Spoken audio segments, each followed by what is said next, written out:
Good afternoon. I'm Andy Mueller, the General Manager here at the Colorado River District. Welcome to our Know Your Snow webinar. We're putting this on today in conjunction with the Center for Snow and Avalanche Studies out of Silverton, Colorado. Before I turn you over to our two experts on snow and the Colorado River, I want to talk a little bit about our river district and what we do. We're located here in Glenwood Springs, but we represent a 15-county area that makes up approximately 28% of the landmass of the state of Colorado. It has about 1/10 of the population of the state within its boundaries, but it creates 65 to 70% of the snow in the Colorado River Basin.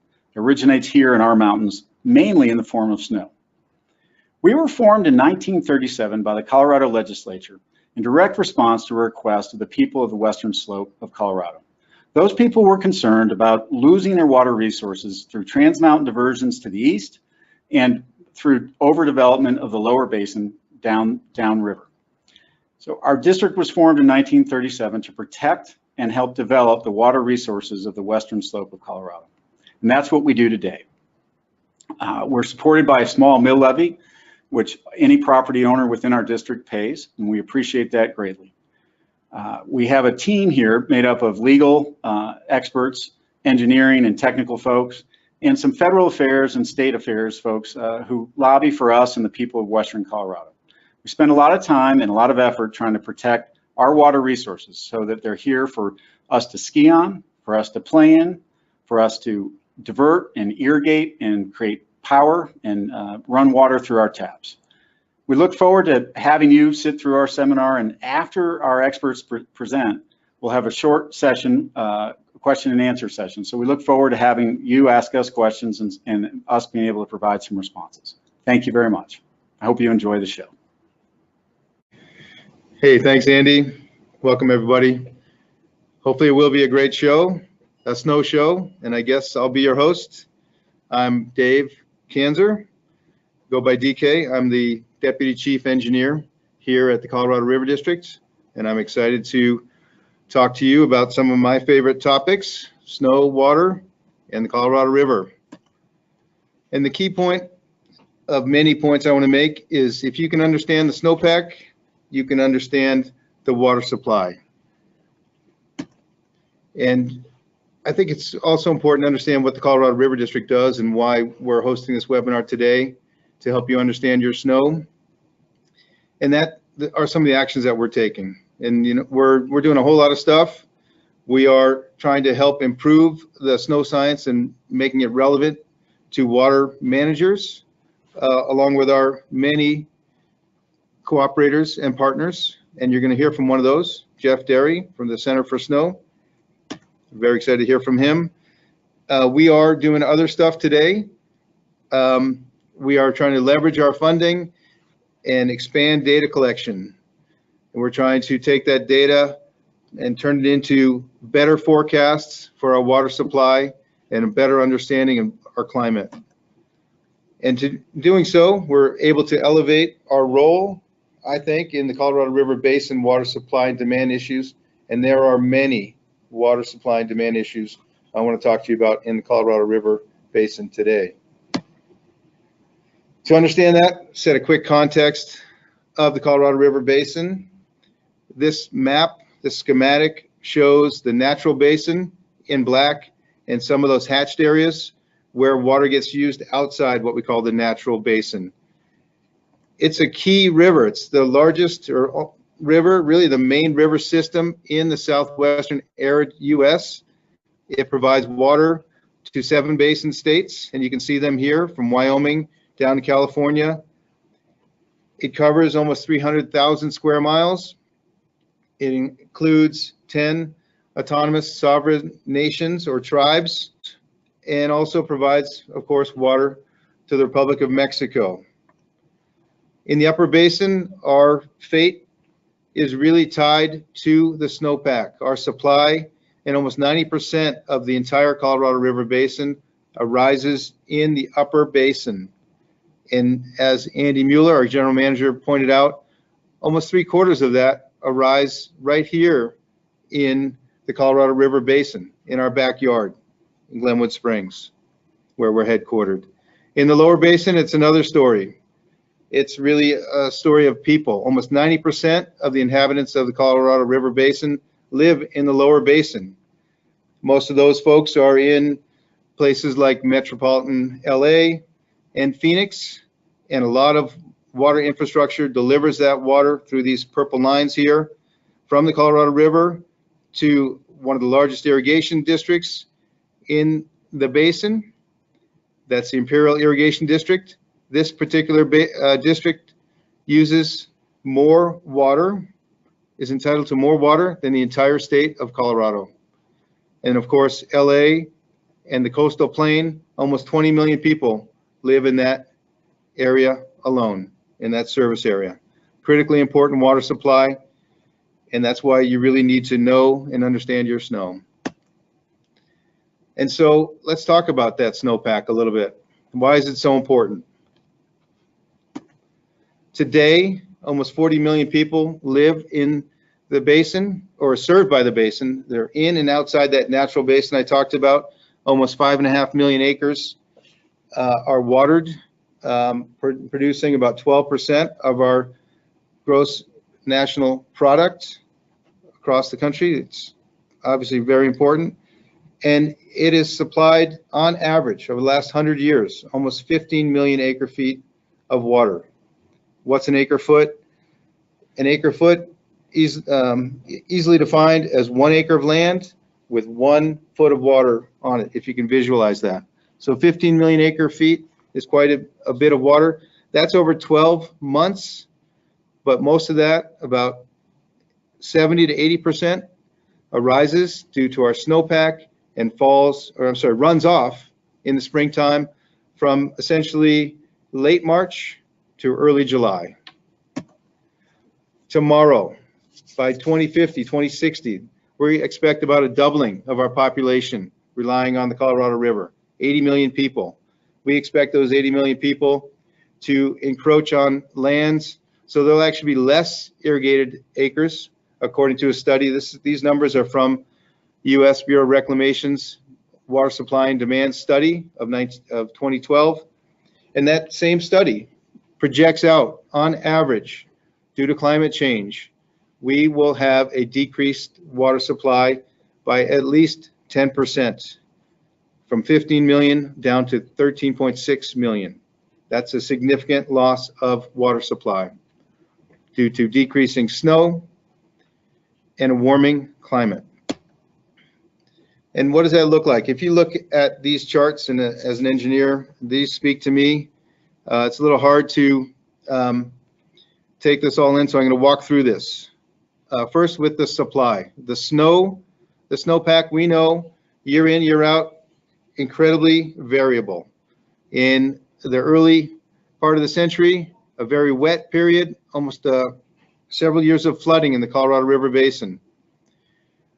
A drying period, a somewhat stable period, right around that 15 million acre foot per average year supply for most of the century. In the 80s, extremely wet, and now in the 2000s, extremely dry. And if you lived here, you lived through some critical fires, you lived through some local water shortages, and in Colorado in particular, this is a basin-wide picture, however, but in Colorado, if you were here, you lived through this, you know what I'm talking about. When you look at those folks that live in the basin, this is how much water they are consuming. And this is, since the turn of the century almost, an increasing usage. When those lines cross of supply and demand, we are no longer in a tenable situation. We now have less supply and to meet our demands. Luckily, we've been able to attenuate some of our demands throughout the basin. We've responded to drought and we've made some inroads. That's the good news. Going forward, the question is, can we continue that, keeping those lines together? Projections from the study in 2012 are that the projected demands will be greater than those long-term supplies. That is, again, indefensible and a difficult, if not impossible, situation. We need to get that back into balance. And we do that by knowing our snow, by understanding the data, the climate, and our uses. What does it look like? What has it looked like, I should say, at Lake Powell and Lake Mead? Those are our two basins that, our two reservoirs that capture our water, and manage that for all of our uses. In the early 2000s, or late 90s, I should say, Lake Powell was almost full. A dry period drove that down precipitously to almost 200 feet of less water in Lake Powell. These are seasonals. You can see how it goes up and down. As snow comes in, they go up. I should say the elevations of Lake Powell go up, and as water is released, it goes down. These waters flow and feed the Grand Canyon. As we go forward in time, we have found ourselves much less than full, in fact, almost half full. And as we go forward in time, our planning studies suggest that we are not going to recover in the near future based on decreasing supplies and increasing demands. And that's particularly significant at Lake Mead, downstream, down gradient of the Grand Canyon. Those flows from Lake Powell are recaptured in Lake Mead, and the same story is told. Almost full in the late 90s, half full or less than half full today, with a projection of even lower levels and potential shortages. Those shortages are less water for places like Phoenix in central Arizona than what they're typically entitled to under the Colorado River Compact. There are negotiations going on right now, and you will be reading about headlines on new agreements that will try to address this situation. Moving quickly back to the snow topic, and this somewhat psychedelic map. This is a really fascinating map our folks here at the Colorado River District put together, which shows the snow sheds. Those areas, those polygons, those thin strip of land above 8,000 feet where the snow accumulates and really is the key to our snow and our water supply. If you look at that, and you can see that the colors go from hot to, well, from purple to brown, and those redder, browner colors are the higher elevations. Those are really the smallest area, but the most important area for our snow. And Jeff Derry is going to talk about this a little bit more, but this table quickly shows that only 1/4 of the land area of the upper Colorado River responsible for our key water supply is above 8,000 feet. And as the climate warms, we anticipate that snow level, that level where rain turns to snow, to actually go up. Okay, as it warms, we're going to have more rain and less snow. And as that happens, you can see the land area decreases in terms of percentage. Critically important for us to understand how that works again in our future, how it affects our water supply going forward. That in the last 2 years, we've seen an incredible change from a drought in 2018 of epic proportions. This year, that seasonal precipitation dramatically different, and thank goodness for that. And also the good news is that we're not yet done with our snowpack season. I want to go through this somewhat quickly. These are very important plots for those that manage water, and Jeff Derry will talk about this also, that when you look through the season from October through really May, when our snowpack is growing and melting, how much snow is available. The purple line shows the average snow water equivalent. Some people call that SWE. That is, if you took the snow, melted it down, how much water is in there. Typically in Colorado, 8 to 10% of the snow, there's a snow water equivalent. So that means if you had 10 inches of snow, you melt it down, that's about an inch of water, okay? And so this is water growing in our snowpack. And great news, we are well above average, which is in the purple or the median, and that's well above 2018. This is for a bunch of stations upstream of the Grand Junction.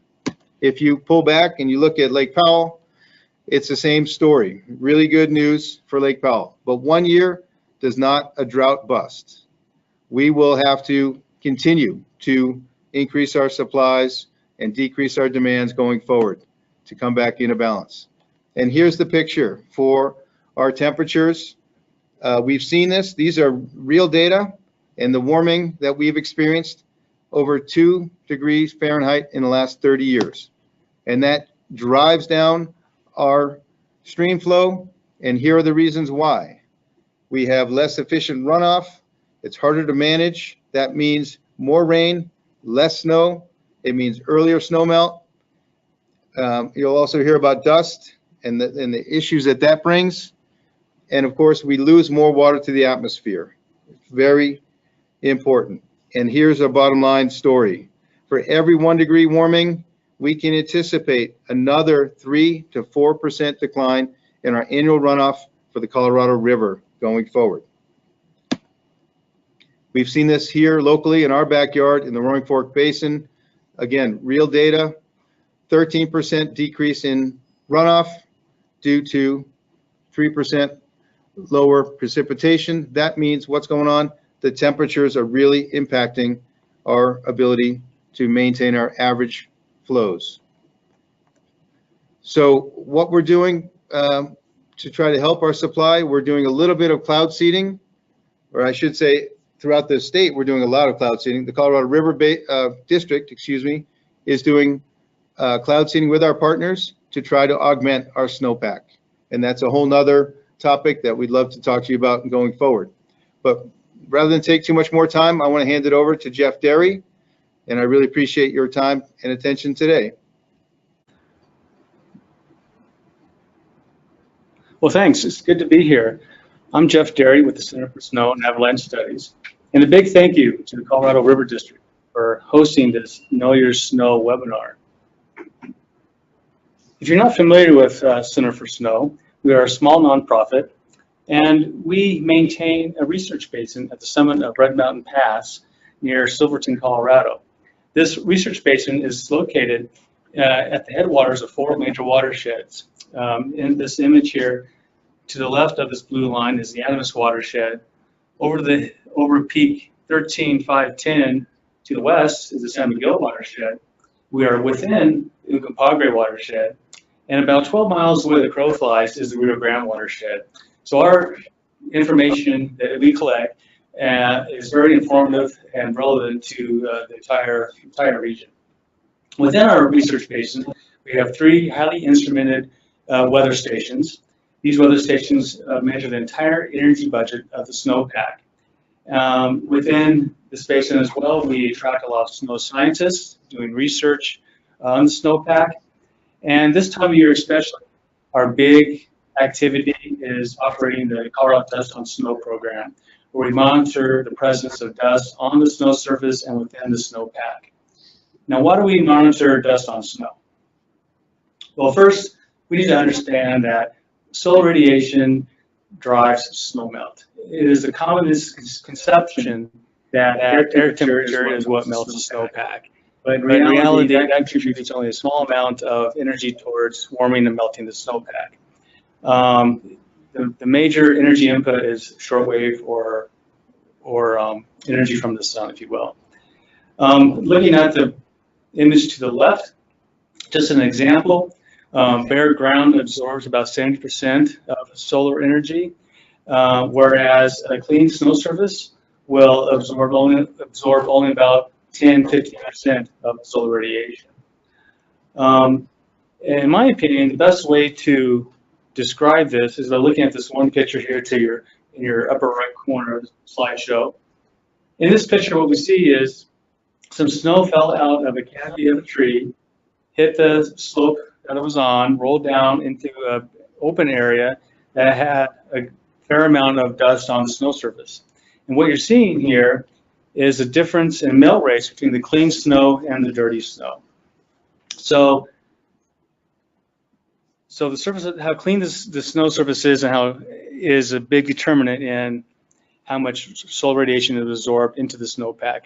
And the biggest factor in controlling that in Colorado, and controlling the albedo, which albedo is just the reflectance of the snow surface.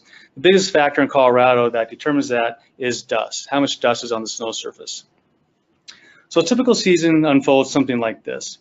We get snow accumulation at the start of the winter time. Come springtime is typically when we see more dust on snow events. So we'll have a dust event come in, deposit dust on the surface of the snowpack. Then hopefully we get more snow accumulation, which buries the dust. Then we might get another dust event, and that again is subsequently buried, and so on and so forth, to where towards the springtime, when that first dust layer near the surface of the snow is exposed on the surface, that dust will increase the absorption of solar radiation and warm and start to melt the snowpack faster than it normally would have otherwise. And the snow melts down to the next dust layer, and these two dust layers join. Dust coalesces at the surface of the snowpack. It doesn't melt down within the snowpack. These two dust layers join and darken the snow even more, increasing solar absorption even more. And then that is melted down to the next dust layer, and so on and so forth, until where all the dust layers are at the surface of the snowpack, greatly reducing the albedo, the reflectance of the snowpack, and greatly influencing snow melt rates. And so dust on snow affects the timing of snow melt, in terms of meaning if the snow melt usually occurs earlier in the season. It affects the rate of snow melt, it makes the snow melt faster, and it can even reduce total runoff yields, which we'll discuss in a second. So dust on snow events are extensive but not always apparent. Typically what happens is we get dust storms of the desert southwest, and it hits the San Juan Mountains first and hardest, most severe. And then depending on the severity of the event and the weather, determines how far the dust travels more into northern Colorado and eastern Colorado. And so the only way to really know if an area or region has seen dust and to know where the dust is within the snowpack is to go and dig a snow pit to see where the dust is actually located and if it's even there. And so this is what we do 3 times during springtime. We drive around the state digging snow pits, noting the presence of dust and its location to let water managers and forecasters get a handle on when the snow melt might really turn on more severely than otherwise. And one benefit too with this, by digging a snow pit, is it has a predictive ability. Satellite data, MODIS data can tell you what's on the snowpack, but it can't tell you what's underneath the snowpack. So the benefit of being able to dig snow pits is to note the presence and the rise or the evolution of the snowpack as it relates to dust. These photos here show a couple of pretty bad dust years. 2013 was a really nasty year. You can really see the dirty surface here. Last year, 2018, was not a very good year at all either. It was a pretty shallow snowpack, so that was the overriding factor there. And this photo here is from last week at Swamp Angel Study Plot. And then, as you can see, it's a very clean snowpack. So far this year, we have seen very few dust events, and the severity of those events have been very, very mild. Basically, we've had one notable light dust event so far this season. But remember, this is our dust on snow season. It just takes one nasty event to really make the snow surface dirty and affect snow melt rates. Okay, so where's the dust come from? Well, Colorado's biggest dust source is the desert southwest, that northern Arizona, southern Utah, northwest New Mexico area. In this middle image here, this satellite image, we can see dust being airborne in the center of the image. And because that dust has different source areas, it takes on a different color. And so it looks kind of like almost like a rainbow right here. These images to the far right are MODIS images comparing severe dust year and a pretty clean dust year. The 2019, pretty dirty San Juan snowpack, 2008, much cleaner. In this image up here to the far right, this picture was taken out of a commercial aircraft, and that is a dust storm making its way to the Colorado mountains. Okay, well, even if you're not concerned about when the snow melts or how fast the snow melts, what you should be concerned about is dust can influence overall runoff yields. What I mean by that is, if the snowpack leaves a landscape earlier in the season, then soils and vegetation are exposed earlier in the season, increasing evapotranspiration rates. This plot in the center here sort of illustrates that, where a low dust year in the blue line is a clean snowpack, and the red line is a dust year with a dusty surface of the snowpack. And when the snow cover ablates earlier in the season, evapotranspiration rates start up earlier in the season. And it is thought that in the upper Colorado River Basin, annual flows are reduced by around 5% annually because of this process going on. And so to have a dust on snow problem, first you need to have snow. And unfortunately, the trend over time is that we are receiving less and less snow in the state of Colorado.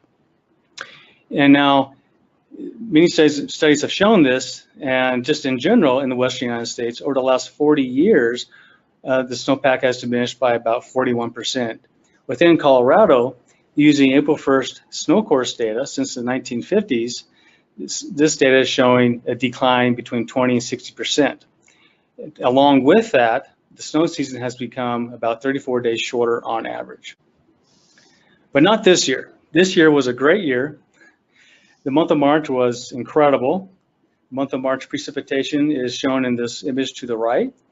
And many parts of Colorado received 200, even over 400% of normal precipitation in March. And the real story, I think, is we really started making a comeback this year, particularly in southern Colorado, starting January 1st. Starting January 1st, southern Colorado was well below median snowpack, but then storms started coming in, and they just started building the snowpack.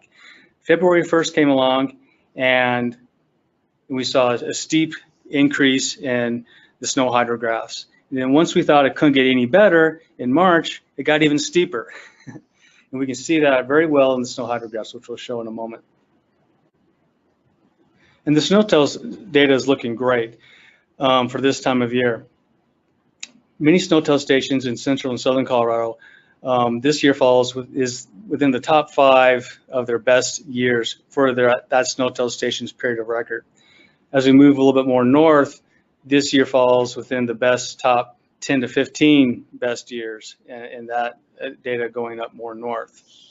One of the reasons why this year was so epic was because of atmospheric rivers. Atmospheric rivers are also known as Pineapple Express. And what happens is these systems out of the Pacific tap into some subtropical moisture, bring that warm, moist air mass towards the United States, hits California, as we know, usually pretty hard. But a lot of these events make their way to Colorado. This image here shows atmospheric river around February 12th coming in towards California and Colorado. So these are big snow makers for Colorado. For this season, the National Weather Service in the Grand Junction office estimated that we had received, between February and March, received 4 atmospheric rivers. And as you can tell, they had a big influence on our snowpack. Atmospheric rivers can play a big role in making or breaking the snow season. As we all recall, in water year 2017, that was a great snow year. Between December and January, we received 4 to 5 atmospheric river events. And for the season total, we received about 15 atmospheric river events, so huge. And it's really easy to see the effects excuse me, of atmospheric rivers on the snow hydrograph. This image is from water year 2016. Around February 1st, we received a really big event, and that really bumped the snowpack up for that year. And so this was just an epic March, especially epic year total, but March in particular. You know, ski resorts were in the middle of March. Ski resorts are announcing they have received the most snow in their period of record for the month of March.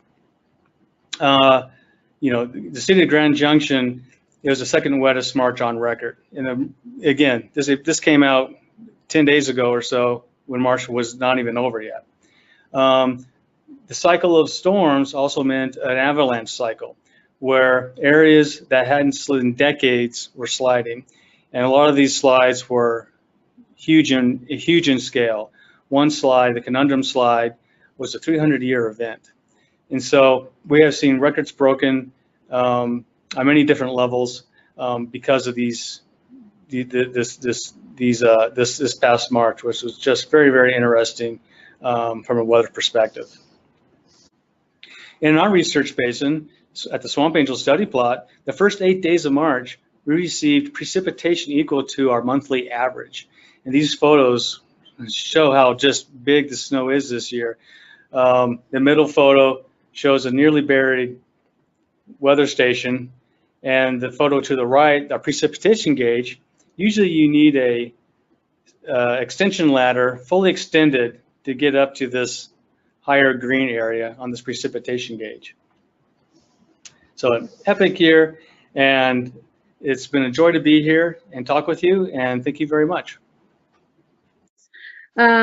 We've seen a few come in.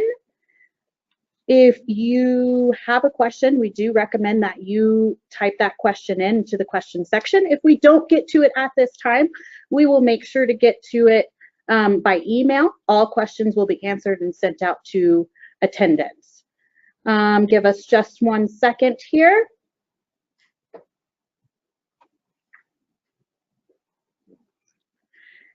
DK, go ahead with that first question. Okay. Again, thanks everybody for hanging in with us. Really appreciate your interest and persistence. The first one's coming from Laura Spann, or folks with Laura down at the Southwest Water Conservation District. And Laura, you're asking about the April 1st forecast, indicate any changes in the balancing tiers, or I think what you're asking about is how does that affect the operation at Lake Powell? And folks probably know this, but I'll go over it quickly. Each month, the Bureau of Reclamation publishes their 24-month study and their midterm operations model. They have not yet done that for the April 1st information, which is hot off the press. There are several things here. We will, and Reclamation will be having another webinar, I think it's April 15th, to announce how their operations may change based on the increased forecast. And I mentioned, I think it was 128% inflow volume forecast, April through July, and that's going to significantly change things. The other thing to keep in mind is Reclamation operates not only pursuant to this 24-month look ahead, they set their operation almost 12 months in advance.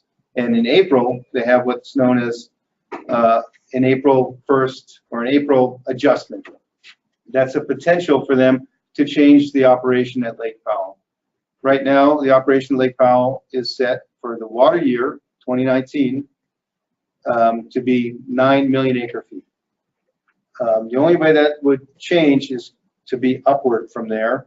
I think the chances for an equalization release, and that's the only way for that release pattern to be adjusted in April, I think those chances are low, but we have seen a pretty remarkable turnaround. So kind of a long answer for a short question. And unfortunately, we don't have the answer yet on how that's going to affect 2019. Probably very little change in 2019, but what we will see probably in 2020 is a significant change, probably away from shortage. Depending on how operations change at Powell, that will ripple down to Lake Mead.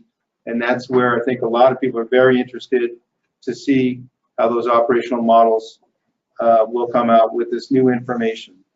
So stay tuned, and we will be posting information to our website and helping get that information out once Reclamation makes that decision here on April 15th. So we're going to go to another question here. This one is, I think, for Jeff. With the snow in March concern, are we now about the dry soil conditions? Are we about out of? How concerned are we about dry soil conditions? Well, yeah, as you might have noticed, the runoff forecasts were in the entirety of the season pretty lower than what you would normally expect because of the dry soils from last year. The soils are, first in line in terms of getting what's coming to them in terms of when the snow melts. And I think because of just a large snowpack that we're accumulating, the runoff forecasts are improving because it is estimated that will that extra water we receive in the snowpack will go into the soils once the snow starts melting. And I do believe too in lower elevations where we've seen rain from these storms or thin snowpack that has melted is starting to replenish these soil moisture conditions as well. DK, do you have anything to add to that? Or?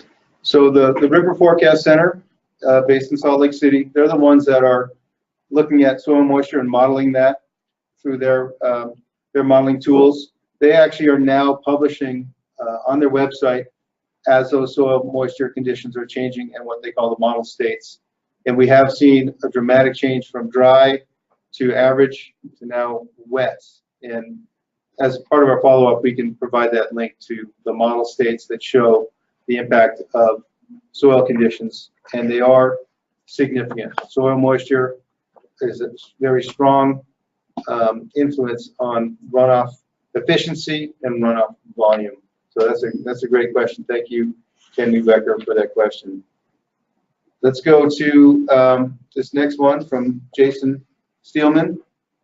He's asking, do surface activities in southern Utah, northern Arizona that exacerbate dust events and impact our snowpack, what are those activities and how, I'm guessing, how do we address those? I'll pass that over to Jeff. Thanks, DK.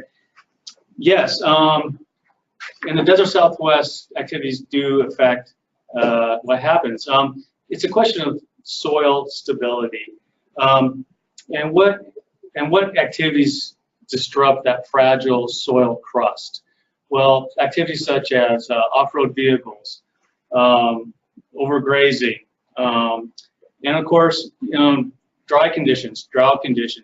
One thing I failed to mention was the very likely reason why this year is so low in dust here in Colorado is because it was and is a very wet year in the desert Southwest. Those wetted soils really hold on to the dust and keep it from escaping and becoming airborne, I should say. And so, yeah, but in the long term, it's about sensible land use practices, and that takes a lot of work with all the entities that are located down in the desert Southwest and working with them to adopt better land use practices. Great, we got a few more here. Looks like Jason's got a few that we can go down the list here too. The next one I think is, will rising global temperatures result in large or more frequent atmospheric rivers? That's a really good question. It is a really good question. I think we're all wondering about that. Yeah, I have to get back with you on that one because I don't want to say anything that probably be wrong anyways. Yeah, what I would probably offer is that, and I've heard this from scientists like Brad Udall of CSU, that basically the more energy in the atmosphere, probably the more changes in the hydrosphere. The way that the moisture is channeled and the energy, whether or not that will result in the Pineapple Express type of situations more, I think, related to, I'll call it chaos in the environment. But the energy itself in the environment is increasing due to climate change, and that's something that we're watching, and the experts that are studying this are very tuned into. So I think that's really important, and in fact, the California Department of Water Resources has embarked in an analysis of the atmospheric river question. So again, we'll try to follow up and get more information out, but right now I think it's pretty too early to say. Let's take another one. Thank you so much for these questions. This is fantastic. From Kristen Doyle. I'm not sure I'm getting the full question here. Top 5 or 10 over what time range? And I think you're asking about something that was referred to in terms of the snowpack that Jeff may have mentioned. Yeah, referring to the snow-tail data, I believe.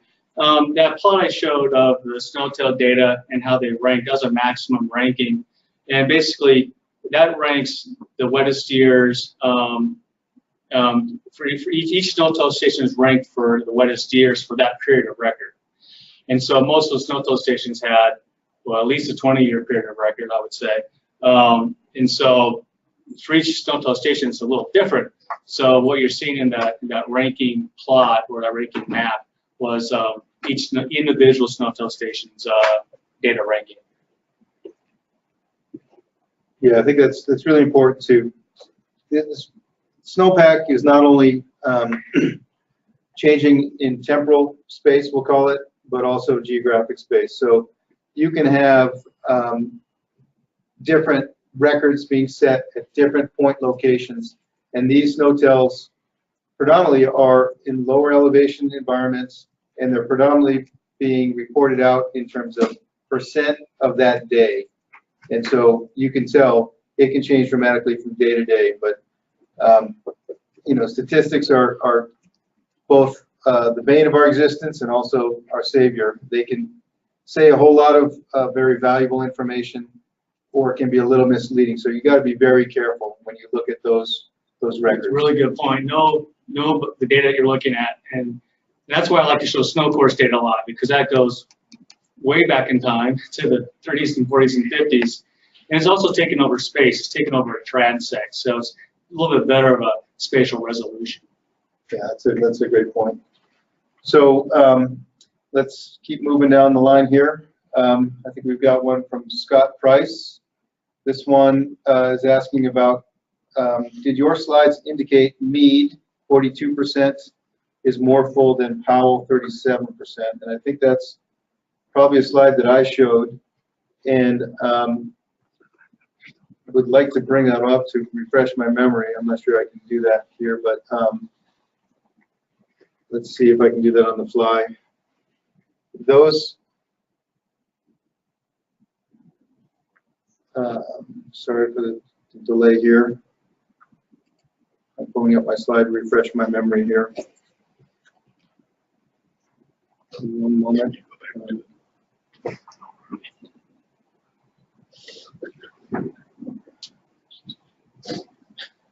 Thought I had it right there. Yeah, so those are April 1st numbers, and 37% of full pool Lake Powell translates to about 3573, I believe. And that compares to a 42%. I'm going to bring my screen up so you can see what I'm looking at, hopefully. It's a little bit, there we go. Awkward. You're good.